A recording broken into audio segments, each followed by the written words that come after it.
Okay, this is the second lecture for Poli-Sci 201, and in this lecture we're going to cover the unemployment cycle and the difference between debt and deficits.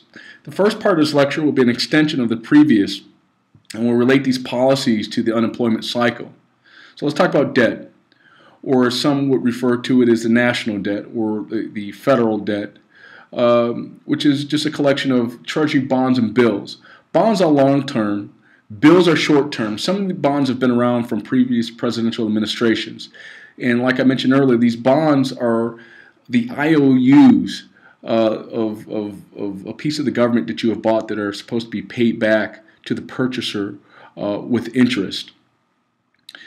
And deficits, which is a little bit more expansive of let's just say the debt. The debt is pretty much very simple, but here's the distinction.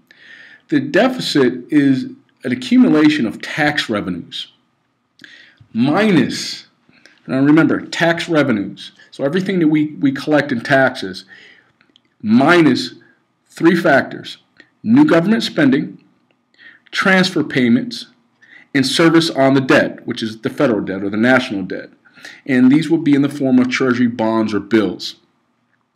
If tax revenues are greater than these three factors, we then have a surplus. If tax revenues are less than these three factors, then we have what's called a deficit.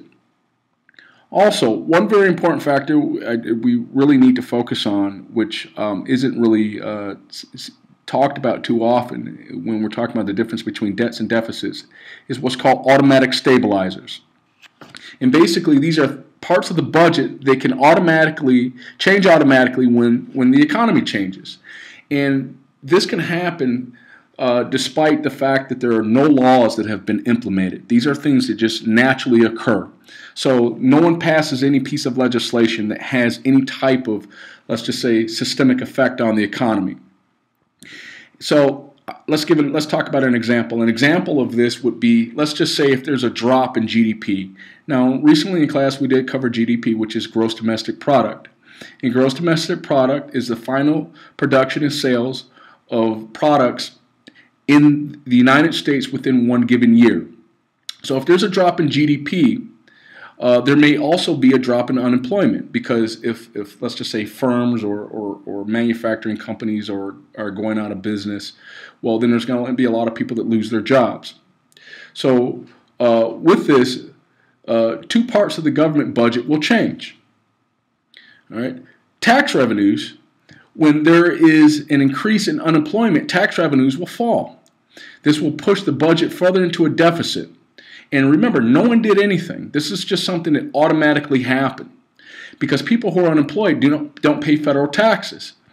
And they also pay less in state taxes. So since their income is whatever, if they have like some other source of income or savings, since they're unemployed, they're less likely to spend money in the economy. So therefore, also state and local taxes will fall as well.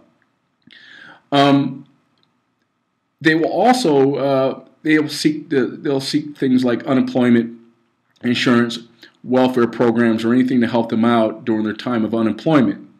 So in reaction, transfer payments go up. Now, transfer payments are payments that go from a taxpayer to some type of recipient.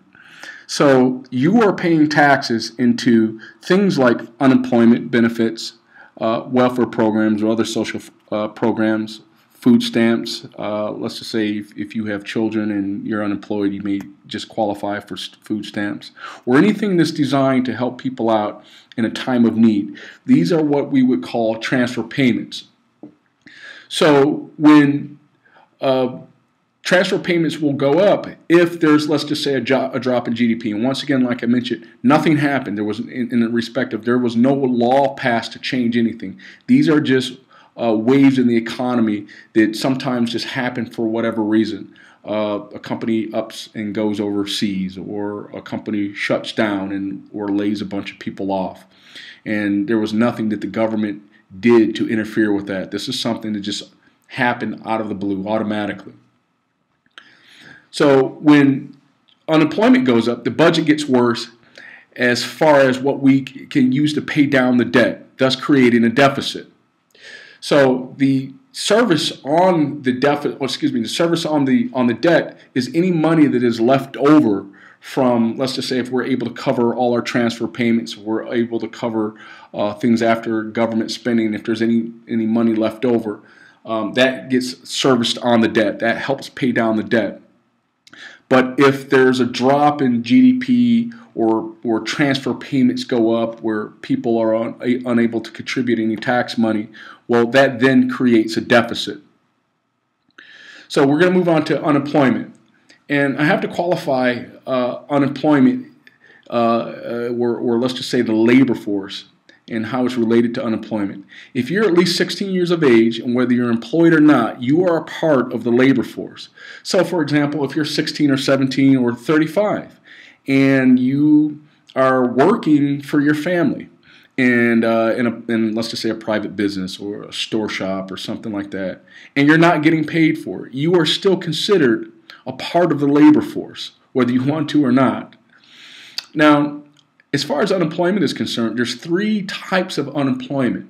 And the first type of unemployment is frictional unemployment. The second type is structural unemployment. And the third type is cyclical unemployment.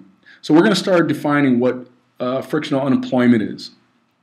These are people that are part of the labor force that are unemployed or in between jobs or laid off. So even the fact that you don't have a job, you are part of this unemployment cycle, and you are still a part of the labor force.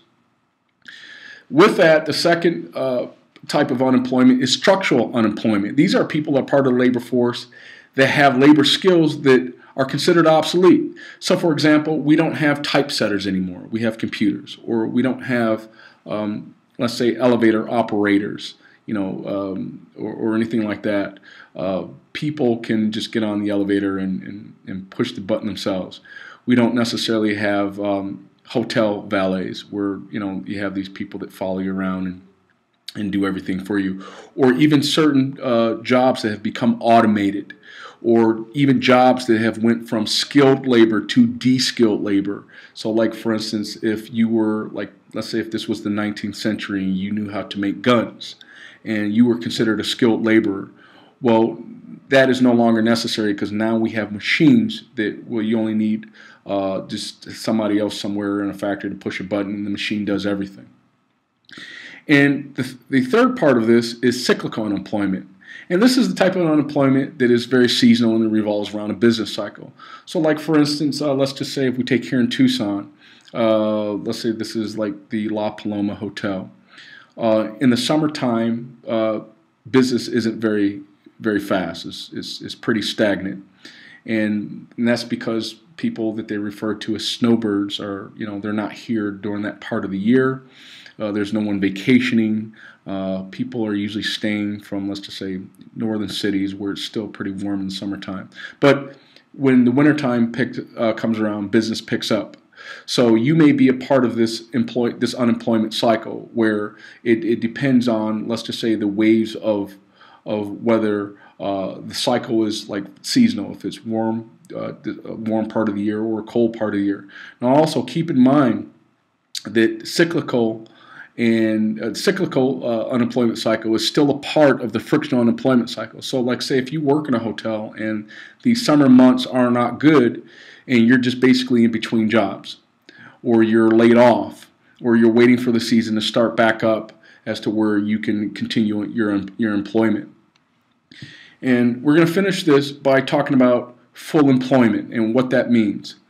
When they talk about unemployment numbers, or they say something let's just say along the lines of, the American economy, we're back at full employment. What they're talking about is the acceptable percentage of unemployed labor force participants. And usually this number ranges anywhere between 0% to 5%. Now, right now, we're at something like, maybe I think it's like 5.5%. Usually anything above 6 or 7% is starting to indicate some type of something happening in the economy where a lot of people are unemployed.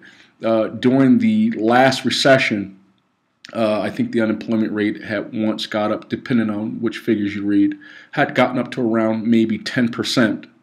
Unfortunately, during these cycles, they very rarely report the participation rate.